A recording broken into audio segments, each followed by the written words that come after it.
এতক্ষণে বুঝতে পারলাম যে মারুর ওপর কেন এত রাগ, তাই তো?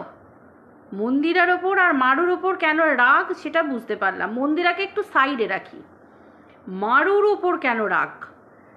মারুর ওপর রাগ হচ্ছে এই কারণে যে পোষ্যটাকে মারু রাখেনি। মানে উনি ড্যাং ড্যাং করে বরের সাথে ঘুরতে যাবেন, বেড়াতে যাবেন, আর পোষ্যটা হচ্ছে গলার কাঁটা, যার জন্য পোষ্যটাকে কোনো না কোনো জায়গায় ঢুকিয়ে দিয়ে যেতে হবে। দেখো, মানুষের বাচ্চা হলে, মানে সন্তান হলে, সেটা মানে ওর ভাষায় বলছি, মানুষের বাচ্চা, বুঝতে পারছো? সন্তান হলে সন্তানকে সঙ্গে নিয়ে যাওয়া ছাড়া উপায় নেই। কিন্তু পোষ্যর ক্ষেত্রে কি করবে? পোষ্যকে তো নিয়ে যাওয়া সম্ভব নয়। তাহলে পোষ্যকে কি করা যাবে? যেখানে সেখানে খুঁটো গেড়ে বেঁধে রেখে দিতে হবে।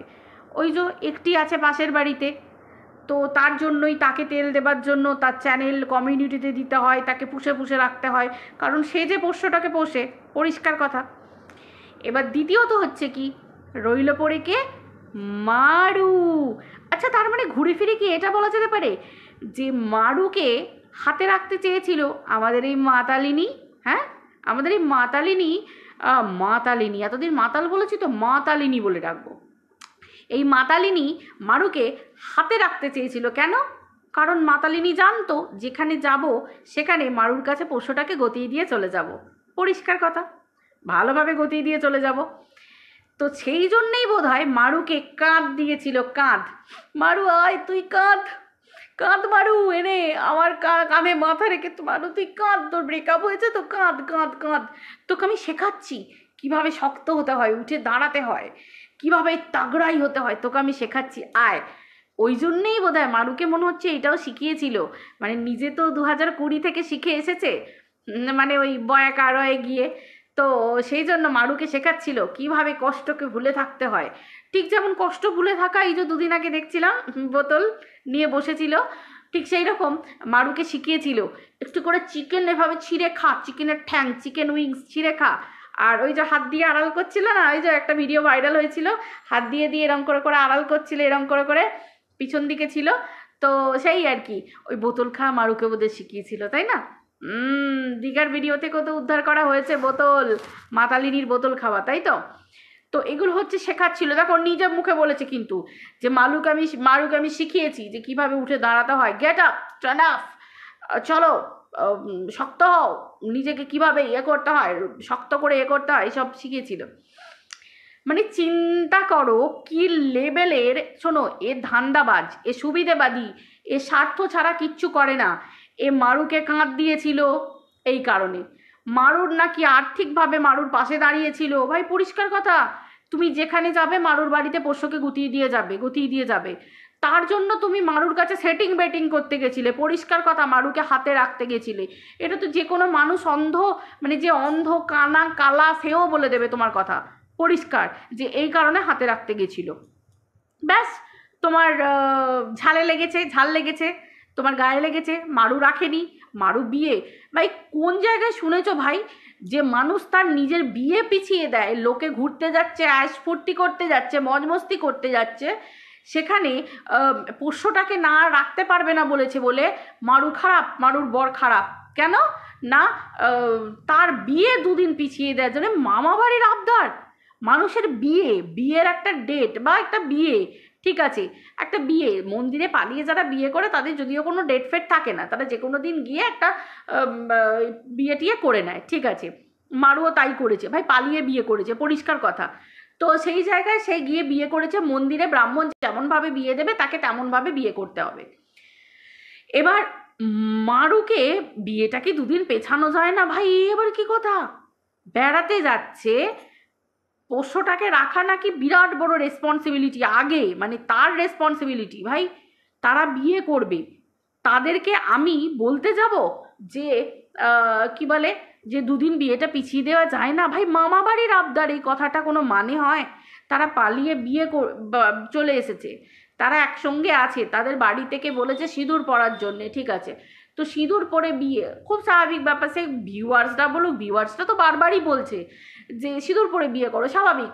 তুমি মুসলিম হও, তুমি খ্রিস্টান হও, যাই হও, তুমি একটা হিন্দু ছেলেকে বিয়ে করেছো, তুমি যে কমিউনিটিতে গেছো বা এসেছো, সেই কমিউনিটিতে তার মানে ছেলের যেটা ধর্ম, সাধারণত আমরা আমাদের ধরো হিন্দু ধর্মের ছেলেকে তুমি বিয়ে করেছো, তোমাকে হিন্দু ধর্মের ছেলের রীতিরেওয়াজই তোমাকে মানতে হবে। তোমার জেনে আসার কথা যে তুমি কি ছিলে, বৌদ্ধ, খ্রিস্টান, মুসলিম, শিখ, জৈন, সেগুলো জানার কথা নয়। মেন কথা হচ্ছে যে তুমি হিন্দু ঘরের ছেলেকে বিয়ে করেছো, তোমাকে হিন্দু রীতিনীতি মেনে চলতে হবে। তাহলে তোমাকে সেই জায়গায় সিঁদুর পরতেই হবে এবং তোমাকে বিয়ে করতেই হবে সিঁদুর পরে বিয়ে। এবার সিঁদুর তো আর এমনি এমনি পরানো যায় না। সাধারণত তোমার যদি লোকজন থাকে মন্দিরে গিয়ে তোমার যদি কোনো ব্যবস্থা করে দেয়, সেখানে তুমি বিয়ে করতেই পারো, মন্দিরে বিয়েটা হতেই পারে। তো তারা বিয়ে করেছে, তো বিয়ের ডেট ঠিক করেছে, তো সেই জায়গায় চিন্তা করো, সেখানে বলছে যে কতটা স্বার্থপর মহিলা হলে তবে বলতে পারে যে দুদিন বিয়েটা পিছিয়ে দেওয়া যায় না। মানে চিন্তা করো ভাই, তোমার তো অপশান আছে তোমার বাড়ির পাশে, যাকে কমিউনিটিতে দাও, মানে বাড়ির পাশে ঝি হিসেবে যাকে রেখে দিয়েছো, পরিষ্কার বোঝা যায়, পরিষ্কার বোঝা যায়।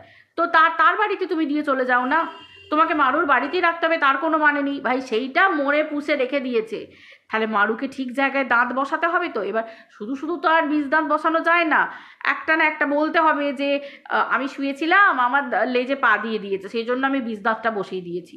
মানে ও যেরকম ধরনের মহিলা আর কি, সেই ব্যাপারটা তো বোঝাতে হবে। তো আজকে সেটা হয়ে গেল। তাহলে পরিষ্কার কথা, তুমি মারুকে কাঁধ দিয়েছিলে, মারু কাঁধ, মারু তুই আমার কাঁধের মাথা রেখে কাঁধ, ঠিক আছে।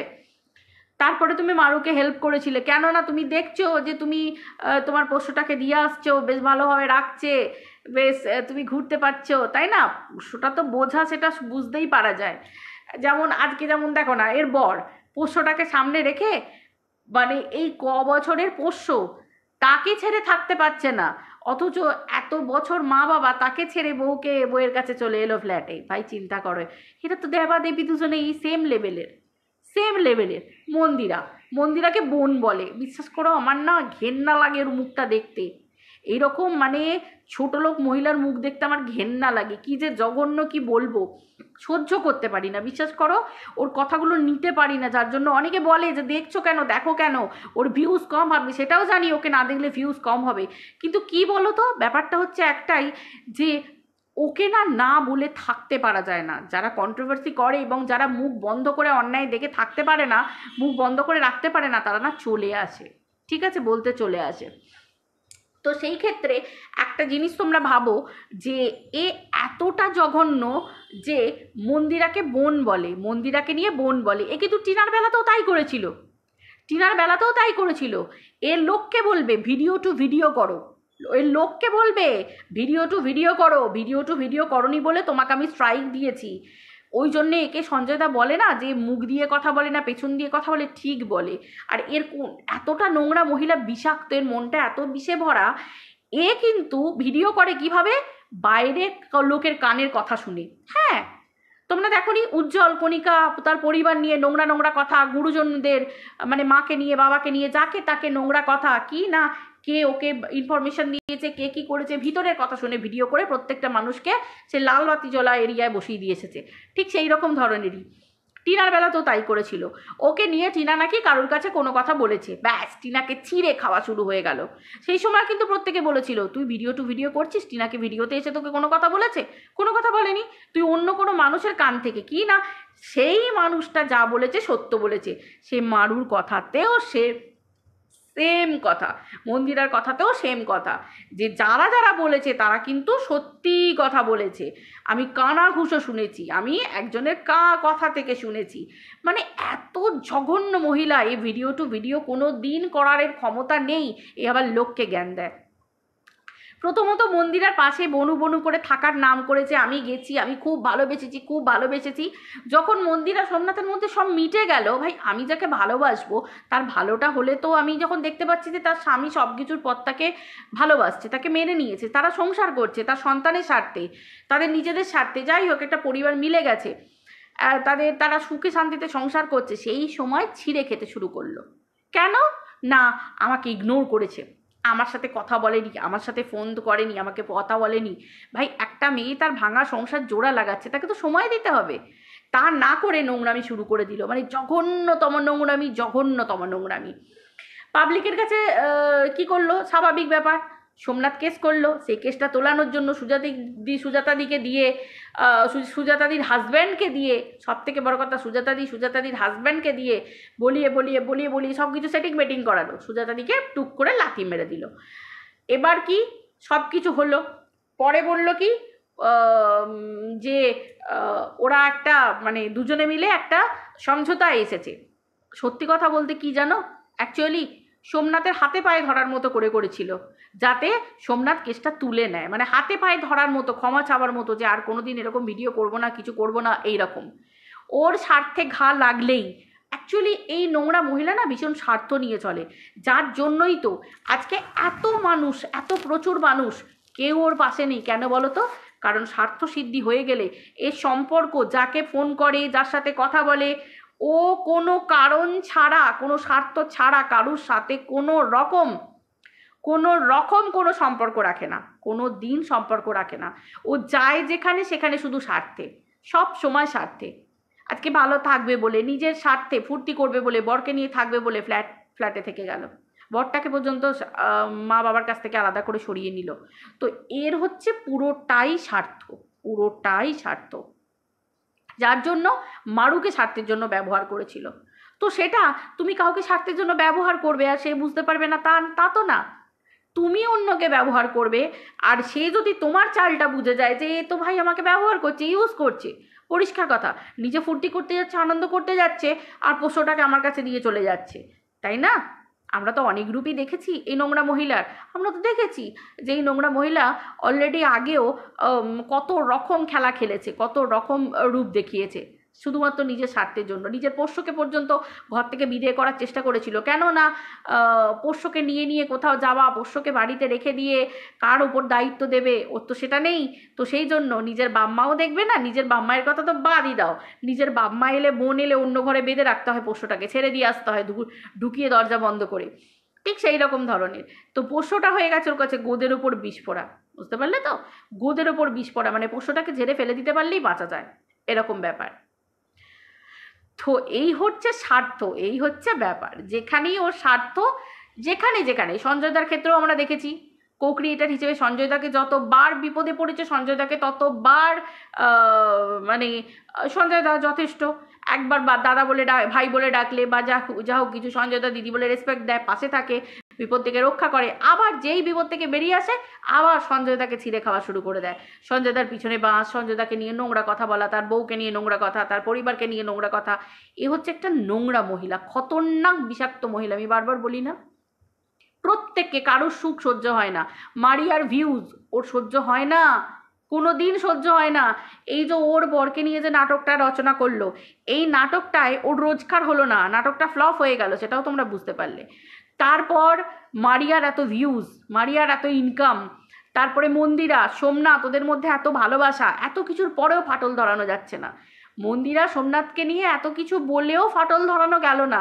সেই সোমনাথ মন্দিরার সাথে সংসার করছে, ভালোভাবে আনন্দের সাথে সংসার করছে। অ্যাকচুয়ালি কি জানো তো, যখন কেউ সুখে থাকে, খুশিতে থাকে, ওর দেখলে সেটা জলে ফাটে। এই যে বললো না আজকে থেকে যে ম্যান্ডি আর আমাদের মারু দুজনে এবার ওর কন্টেন্ট হয়ে গেল, হ্যাঁ এবার দেখবে মারুকে ছিঁড়ে খাবে। যেটা টিনার ক্ষেত্রে করে এসেছে, যেটা মন্দিরার ক্ষেত্রে করে এসেছে, সেটা আবার মারুর ক্ষেত্রে হবে, আবার মন্দিরার ক্ষেত্রে হবে। এ অন্যের সুখ দেখলে, ভিউজ দেখলে জলে, ও সহ্য হয় না।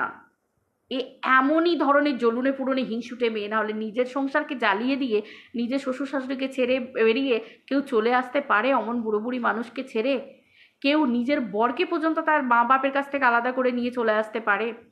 এরকম নোংরা মেয়ে ছেলে ছাড়া, অসভ্য মেয়ে ছেলে ছাড়া। তো এটাই হচ্ছে ঘটনা। আমার এইটুকুই বলার ছিল বন্ধুরা। ফালতু একে নিয়ে বেশি বাটিয়ে কোনো লাভও নেই। আর এইটুকু বললেই যথেষ্ট, মানুষের সবই বুঝে গেছে। আর কি বলবে বলো না, কি বলবে? অ্যাকচুয়ালি এ হচ্ছে স্বার্থপর। এ স্বার্থের জন্য যেখানে যায়, লোকের বাড়ি যায়। প্রথমত হচ্ছে দেখো, এই যে ইউটিউবে কন্টেন্ট ক্রিয়েটাররা, যারা কন্টেন্ট ক্রিয়েটার না মানে কন্ট্রোভার্সি ক্রিয়েটাররা, কি লাভ কোনো ব্লগারদের বাড়ি যাওয়ার? কি লাভ কোনো মানুষের সঙ্গে আমি কন্ট্রোভার্সি করবো? আমি চার দেয়ালের মধ্যে থেকে কন্ট্রোভার্সি করবো? আমার দরকার কি? কোনো ব্লগার ডাকলে আমাকে যেতে হবে? কোনো ব্লগার যদি আমাকে ফোন করেও বলে যে আমি কন্ট্রোভার্সি ভিডিও করছি, আমি ভিউজের জন্য তার পাশে চলে যাব কেন? না, ঠিক আছে, তুমি তোমার ভিডিও পোস্ট করো, আমি নর্মাল কন্ট্রোভার্সি করি, আমি এসবের মাঝে ঢুকতে চাই না। কিন্তু কেউ যদি বলে যে আমি ভিউজের জন্য ব্যাগ কাঁধে নিয়ে লোকের বাড়ি যাবো, আবার গিয়ে বলবো যে আমি একে ভালোবেসে এসেছি, ভাই এগুলো ফালতু কথা। কন্ট্রোভার্সি বলো, ব্লগার বলো, কেউ কাউকে ভালোবাসতে পারে না, সত্যি কথা বলছি। এখানে এটা হচ্ছে বিজনেস প্ল্যাটফর্ম, এখান থেকে লোকে টাকা ইনকাম করে। আর যেখানে নিজের মা বাপ, নিজের ভাই, নিজের দিদি, নিজের দাদা, নিজের কাকা জেঠু নিজেদের হয় না, সেই জায়গায় কন্ট্রোভার্সি ক্রিয়েটার, ব্লগার, কো ক্রিয়েটার টু কো ক্রিয়েটার এরা সম্পর্ক পাঠাবে, সম্পর্কের খাতিরে চুপ করে থাকবে? কিচ্ছু হয় না, এখানে সবাই সবাইকে বেচতে বসে। নিজের বর নিজের সংসার বেচে দিচ্ছে, নিজের পরিবার বেচে দিচ্ছে, নিজের আত্মসম্মান মান সম্মান বিক্রি করে দিচ্ছে। সেখানে এই সম্পর্ক, এগুলো ফালতু কথা। যারা বলে এগুলো ফালতু কথা, দুদিনের দেখতে পাচ্ছ তো। একবার গিয়ে খাসি খাচ্ছে, ব্যাস পেছনে বাঁশ ঢুকিয়ে দিচ্ছে। একবার যাদের বাড়ি খাসি খাচ্ছে তাদের বাড়িতে কি কেসের নোটিশ আসছে। যাদের কাছে গিয়ে দুদিনে জড়িয়ে ধরে আদর করে পাশাপাশি ফটো তুলছে, সেই আবার তার চরিত্রের খাপ খুলে দিচ্ছে। এই হচ্ছে ইউটিউব প্ল্যাটফর্মের জায়গা। অতএব ভাই, আমার মনে হয় অ্যাজ আ কন্ট্রোভার্সি ক্রিয়েটার আমি যেটা মনে করি, চার দেওয়ালের মধ্যে বসে ভিডিও করব এবং যার যতটুকু দেখবো ততটুকু বলবো। আর রং চড়িয়ে বাড়িয়ে বলারও দরকার নেই, ভিডিও টু ভিডিও করব। আর দ্বিতীয়ত হচ্ছে তোমার কি বলে, মেরুদণ্ড সোজা করে আমি কাউকে তেল লাগিয়ে চলতে পারবো না। যার যখন যেটা দেখবো মুখের ওপর তার পরিষ্কার কথা বলবো এবং একদম চূড়ান্ত সত্যি কথাটা বলবো, চরম সত্যি কথাটা বলবো, ব্যাস হয়ে গেল। এটাই তো কন্ট্রোভার্সি বলে। বাট এখন যেগুলো হচ্ছে সেগুলো হচ্ছে নোংরামি, অসভ্যতা, আর সবই স্বার্থ, আর কিচ্ছু না। সবই হচ্ছে এখানে ভিউজ ভিউজ ভিউজ, পয়সা পয়সা পয়সা। তো চলো বন্ধুরা, ভিডিওটা এই পর্যন্ত রাখছি, বাই।